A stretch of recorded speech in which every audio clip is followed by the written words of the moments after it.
IBC 13 and Congress TV are all set for the live coverage of the President Ferdinand R. Marcos Jr. State of the Nation address on Monday. News and technical teams ensure that every aspect of the broadcast is ready inside and outside of the House of Representatives.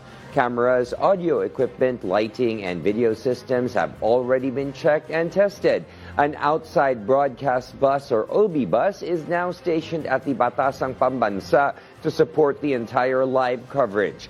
IBC President Jimmy Policarpio assures that the station is focused on every detail to deliver reliable reports during SONA. The IBC and Congress TV's SONA live broadcast begins Monday at 9 a.m.